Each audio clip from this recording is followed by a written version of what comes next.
بسم الله الرحمن الرحيم الحمد لله وكفى والصلاة والسلام على الحبيب المصطفى صلى الله عليه وعلى آله وسلم تسليما كثيرا إن الله وملائكته يصلون على النبي يا أيها الذين آمنوا صلوا عليه وسلموا تسليما رب اشرح لي صدري ويسر لي أمري واحلل عقدة من لساني يفقهوا قولي إخواني أخواتي أبنائي بناتي أعزائي عزيزاتي أصدقائي صديقاتي شيوخي شيخاتي معلماتي أساتذتي أستاذاتي السلام عليكم ورحمة الله وبركاته. Que la paix d'Allah subhanahu wa ta'ala, sa miséricorde et ses bénédictions soient sur vous mes frères et sœurs partout dans le monde.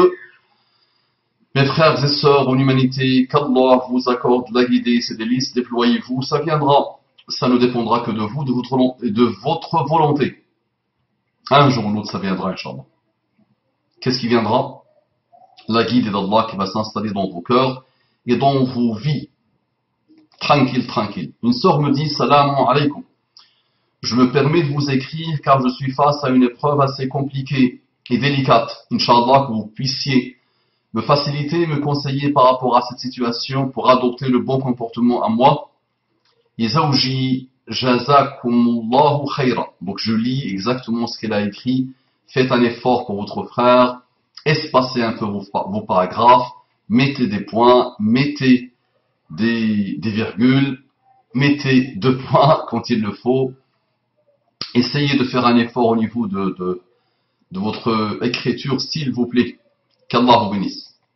Ça m'aide, moi, Inch'Allah, au moment où je traite vos demandes. Donc je ne traite pas tout ce que je reçois. Ça fait un moment que j'ai fait une pause. Donc là, la sœur m'a demandé un conseil. Et j'essaie de la conseiller. Donc voilà, je suis une sœur de 22 ans. Marocaine. Mariée depuis une année. Alhamdulillah. Avec mon mari d'origine algérienne. Le souci actuel dure depuis mon mariage. C'est la relation de ma mère et de mon mari. Entre eux, c'est la guerre. Car ma mère, bien avant que je me marie, elle ne l'a jamais voulu, pour son origine différente de la mienne. Et pour le sujet, mariage, c'était du grand n'importe quoi, surtout à mon âge. Elle écrit, ma sœur, sans virgule, sans point, sans rien. Très bien, donc c'est la famille musulmane aujourd'hui. La famille dite musulmane, excusez-moi. C'est la famille dite musulmane.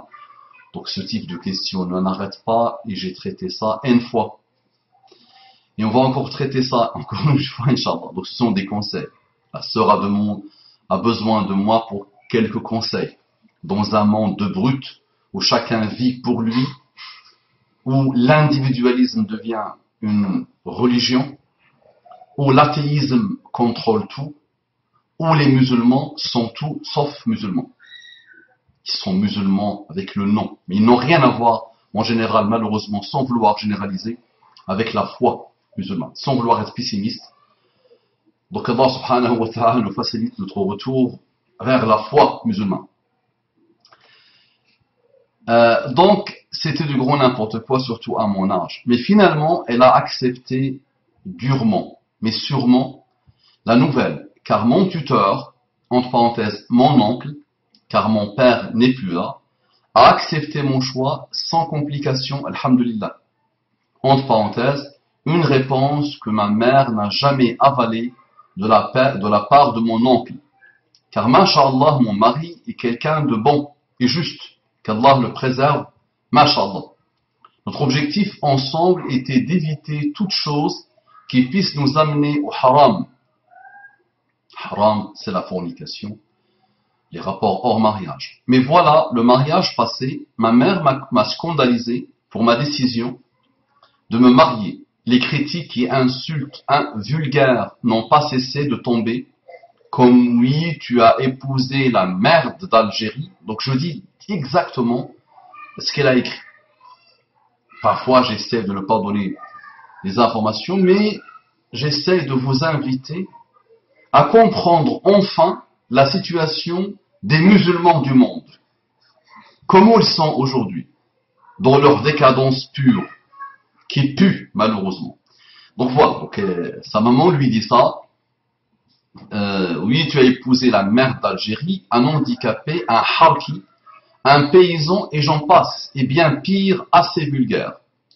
Après ce début marquant de mon mariage, je suis tombé enceinte, 100,100 points.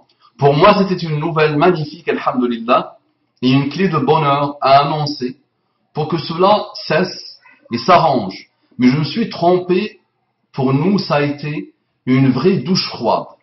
Ma mère s'est permise de nous harceler, de nous insulter et de nous menacer, ainsi que ma belle famille. Elle a tout fait pour que je perde mon enfant.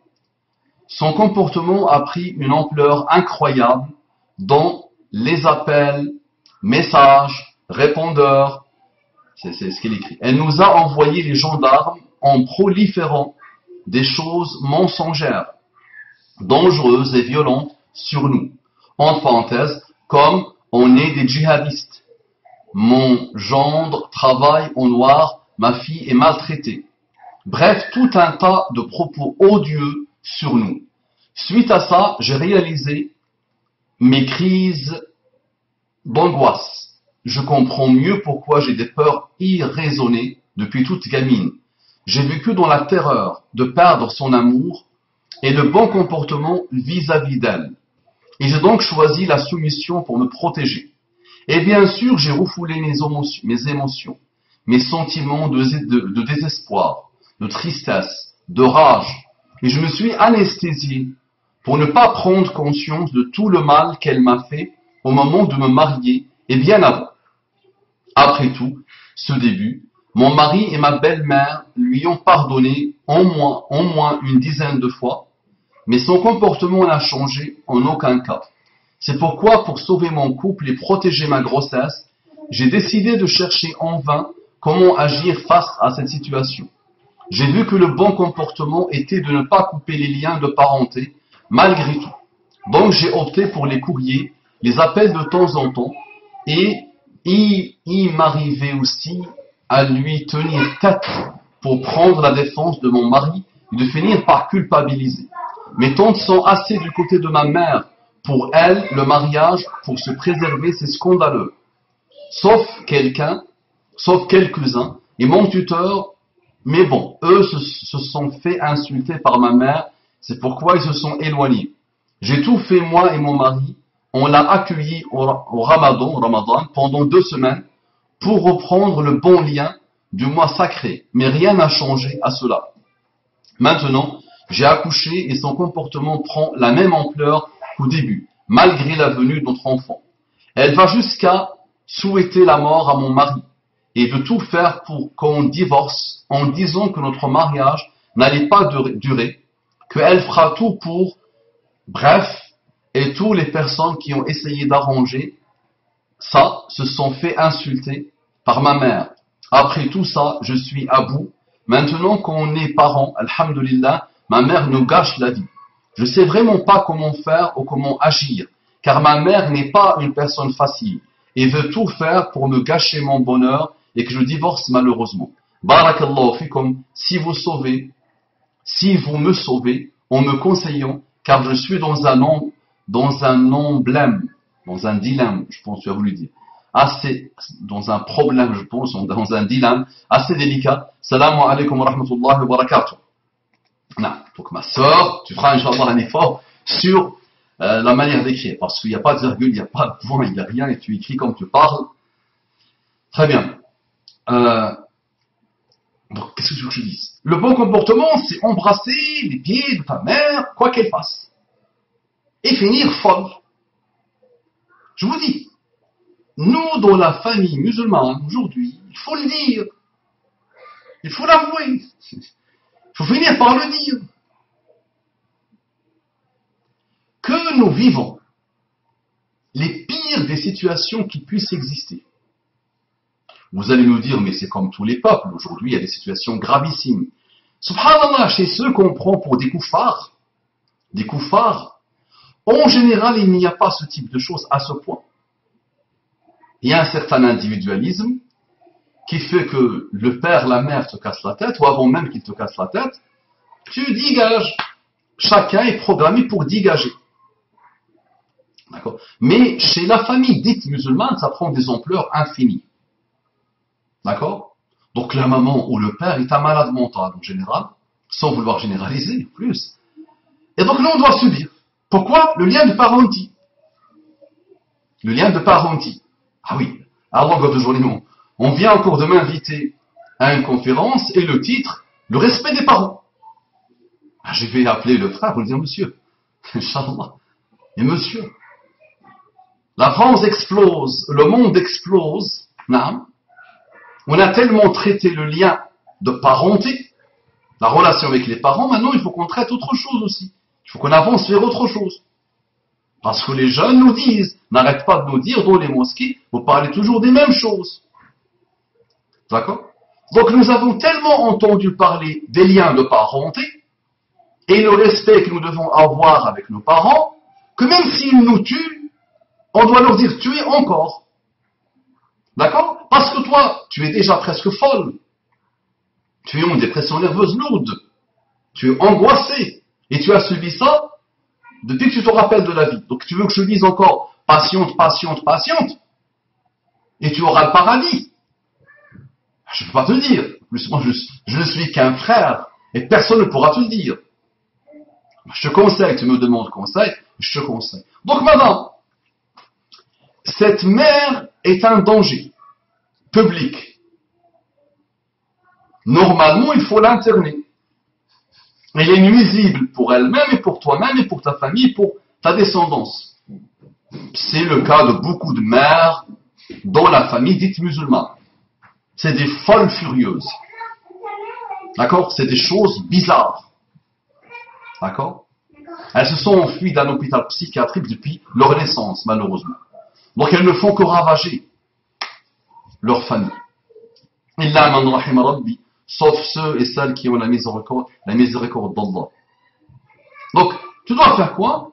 Tu dois dire à ta maman et faire le nécessaire pour t'éloigner. Et tu dis à ta maman, ma mère, stop! Ah oui, stop! Avec tout le respect, avec tout l'amour, stop! Tu n'as plus le droit de venir me pourrir la vie. Ah bon, maman, c'est facile à dire, mais c'est difficile à faire. Ah ben, vous allez commencer à vous entraîner.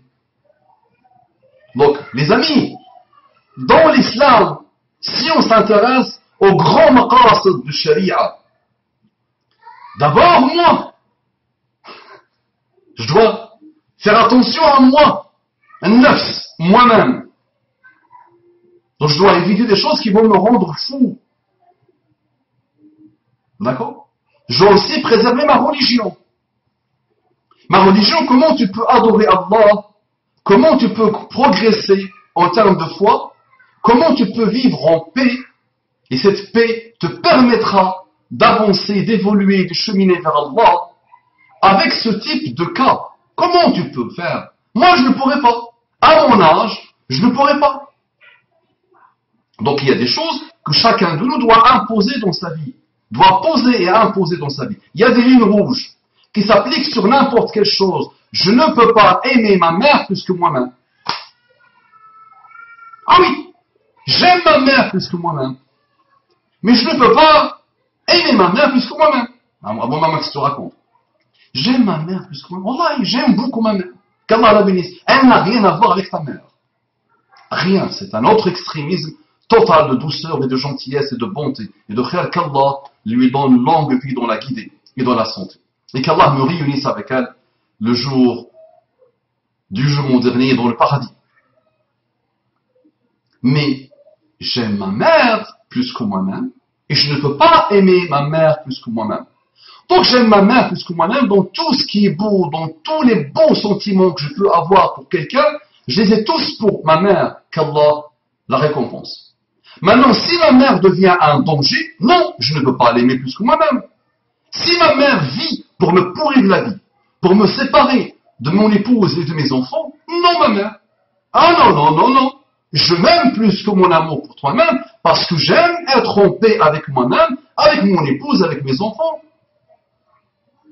Donc arrêtez de se dire en pensant que vous le faites pour Allah. Ah non, non, vous ne le faites pas pour Allah. Vous le faites pour des traditions et des coutumes et des soumissions malheureuses que vous avez installées dans vos vies. L'islam ne te dit pas, si on te gifle ici, donne ici. Non. Et c'est pas une gifle. Voilà. Une gifle et tu donnes ici. À la limite, c'est pas grave. Mais là, vous vous faites massacrer depuis votre naissance. Et vous dites, pour le lien de parenté, il faut que je me laisse encore abattre. Non. Moi, j'ai besoin d'avoir une musulmane apaisée. J'ai besoin que tu te poses une fois pour toutes pour nous préparer une nouvelle génération de gens stables psychologiquement, de gens qui comprennent le contexte dans lequel ils vivent, des gens qui pourront apporter quelque chose à l'humanité. Pour préparer cette génération, il n'est pas possible tant qu'on n'a pas résolu ce type de malheur qui pollue aujourd'hui et qui parasite la famille dite musulmane. Donc il y a un reformatage total à faire. Donc à ta maman, tu vas lui dire coucou jeune femme, avec tout l'amour, avec tout le respect, avec tout le lien de parenté, ok? Je dis madame, coucou, tu dois te calmer. Stop, point barre. Fini, tu n'as plus de lien avec mon mari. Stop, tu le laisses tranquille. Stop. Ah oui, mais on coupe le lien de parenté. Bah oui, je maintiens le lien de parenté, elle va faire quoi? Elle va pourrir la vie à ton mari, et un jour il va te dire, madame, je n'en peux plus. Je n'accepte même pas ça de ma propre mère. Comment tu veux que je l'accepte de ta mère? Elle me manque de respect, elle m'insulte. Regardez les bassesses, regardez le racisme. Il veut d'aller se battre en Syrie, machallah. Alors que plus raciste que les musulmans, tu meurs. Je généralise à moi-même. Plus raciste que la majorité écrasante des musulmans, tu meurs. Je suis musulman, je les connais. Et je les ai côtoyés. Je connais ça. C'est raciste. Entre eux, ils sont racistes. Dans le même pays, chaque tribu n'aime pas l'autre. Elle ne peut pas se marier avec l'autre, c'est pas possible. Et imagine quand il s'agit de pays à pays. Le Maroc avec l'Algérie, l'Algérie avec la Tunisie, l'Algérie avec le... Mais ils sont comme ça. Le Qatar, l'Arabie Saoudite, ils sont tous racistes. Racistes à mort.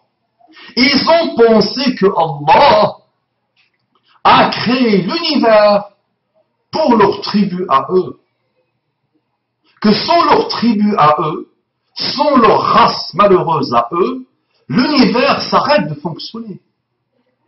Et ça a caractérisé l'humain depuis sa création, depuis son arrivée sur Terre. Malheureusement, il y a un racisme, il y a un sectarisme, il y a une pourriture intellectuelle qui s'est installée. Donc voilà, le Marocain prend l'Algérien comme un harki, comme un rien, comme un walou, comme un parasite. L'Algérien prend le Marocain comme ça, le Marocain prend le Tunisien comme ci, le Qatari prend l'Algérien comme ci. C'est comme ça, du racisme pur. Ça dépasse même le racisme. Alors que l'islam nous interdit ce type de choses. Laissez l'asabiyya, le sectarisme, laissez le nationalisme, laissez ce type de choses, ça pue, c'est une puanteur. Dans la famille musulmane, il y a le zulm, l'injustice. Ya ibadi, inni haramtu zulma ala nafsi, fala tazalamu, dit Allah dans un hadith. Oh mes serviteurs, je me suis interdit l'injustice, ne soyez pas injustes entre vous. Et dans la famille musulmane, il n'y a que de la justice. Dans la famille dite musulmane, il n'y a que de l'injustice. Donc ma sœur, tu as trouvé la paix avec un homme bon et juste. Ça dépend de toi aujourd'hui de maintenir cette paix, de commencer à l'irriguer pour qu'elle nous donne une génération apaisée. Ça ne dépend que de toi. Donc tu vas devoir dire à ta maman avec respect.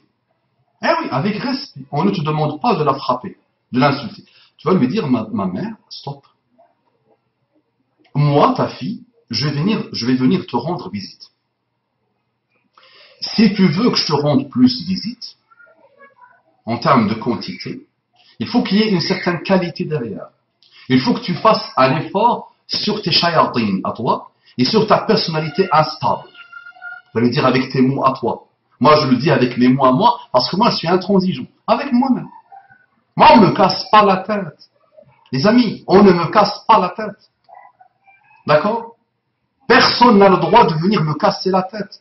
De venir me pomper l'air. D'accord? Donc je mets des lignes rouges. Je te respecte, je te respecte, le respect est sacré, respecte-moi s'il te plaît. Tu ne veux pas me respecter? Très bien. Je vais te donner une chance, deux chances, trois chances, et je vais observer comment tu fais. Si je vois que tu ne veux pas, monsieur, moi je me débarrasse. Je me débarrasse. Il y a, la famille, on ne veut pas nous débarrasser, mais on peut limiter leur nuisance. On peut limiter leur nuisance. C'est ce que je te demande de faire. Tu préserves, tu protèges ton mari, tu protèges ton enfant, tu protèges ton foyer, tu protèges ton couple, et tu commences à te protéger toi-même. Donc tu lui rends visite, pourquoi pas, tu lui achètes des cadeaux, pourquoi pas, tu l'aides quand il a besoin de toi, tu l'aides très bien, mais pas plus. Stop, madame, voilà, j'ai décidé que tu nous laisses tranquilles.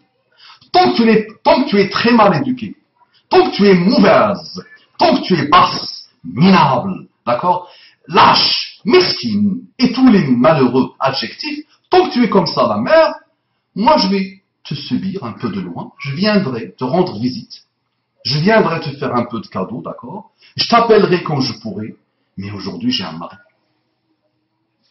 Avant-même, tu nous as déjà dit que entre le mari et la mère, oui j'ai dit, on aime le mari, on aime la mère, on aime l'épouse, on ne compare pas ses amours, ils sont incomparables, mais j'ai un couple. J'ai trouvé mon bonheur avec cet homme. J'ai rarement entendu une femme me dire que son mari est bon. Moi qui est entre les couples, qui observe les couples, qui reçoit leurs lettres, qui me déplace pour réconcilier des couples parfois, je n'ai jamais reçu ça. C'est très rare qu'une femme me dise mon mari est bon. Toi tu me le dis. Va garde le bon s'il te plaît. Garde-le avec toi. Fais ton maximum pour qu'il soit avec toi, pour qu'il t'aide à élever votre enfant. Et tu as trouvé une paix avec lui que tu n'as pas trouvé avec ta mère depuis ta naissance. D'accord, je ne pourrais pas te dire plus. Donc respect, hein, mais ça, le respect des parents, le lien de parenté, ne dit pas je m'auto-détruis. Je les laisse me détruire. Je les laisse menacer mon intégrité psychologique, très importante. Rares sont les musulmans qui sont intègres psychologiquement. Ah oui, oui, oui. Mais ils sont infestés de maladies psychologiques. Et ils se pensent tous possédés par les genoux, alors qu'ils sont possédés par une âme instable, malheureuse. Psychologiquement, ils sont atteints et touchés, les pauvres, à cause de tout ce qu'ils ont vu. Dans de familles dites musulmanes, ben oui, on voit des choses, subhanallah. Ouais, des bassesses étonnantes, subhanallah. Parce que pourquoi? Parce que ces gens, ces parents qui se prennent pour des musulmans, eux aussi n'ont rien à voir avec le strict minimum de l'islam. Ils ont oublié Allah, et Allah a fait en sorte qu'ils se sont oubliés eux-mêmes. Et ils passent leur vie à dire à l'enfant, il y a des parents, tu dois respecter tes parents. Attention, si tu veux le paradis, tu dois nous respecter. Ah oui, mais Allah ne te demande pas, toi aussi, de respecter l'enfant? Cette page blanche, cette âme pure qui vient de chez Allah, que tu pervertis, tu oublies le hadith. L'être humain vient à la fitra, pur. Qui le détruit? Qui commence à le pourrir? Qui commence à le dénaturer? Qui? Les parents. Ce sont ses parents qui le rendront juif, ou chrétien, ou adorateur du feu. Et tu analyses le hadith, ils peuvent faire de toi, malheureusement, beaucoup de choses. Ils peuvent vraiment te pervertir. Dans le moment où tu es pur, vraiment pur, sur une fitra pure, sur une condition primaire pure, eux, ils vont, sur une page blanche, ils vont commencer à écrire tout et n'importe quoi. Et quelqu'un qui grandit dans la violence, qu'est-ce qu'on peut attendre de lui, le pauvre? D'accord? Donc, tu dis à cette maman de se calmer et tu protèges ton mari, ton couple, ton enfant de cette mère. Et tu continues, toi aussi, en fonction de tes possibilités, de lui rendre visite, de l'appeler au téléphone, d'avoir de ses nouvelles, de l'aider. Je ne pourrais pas te dire plus. Salam alaikum wa rahmatullahi wa barakatuh. J'en ai fait plusieurs sur ce type de sujet, donc va les voir pour que tu puisses comprendre ce que j'essaie de te dire. Si cette vidéo ne suffit pas. Assalamu alaikum wa rahmatullahi wa barakatuh.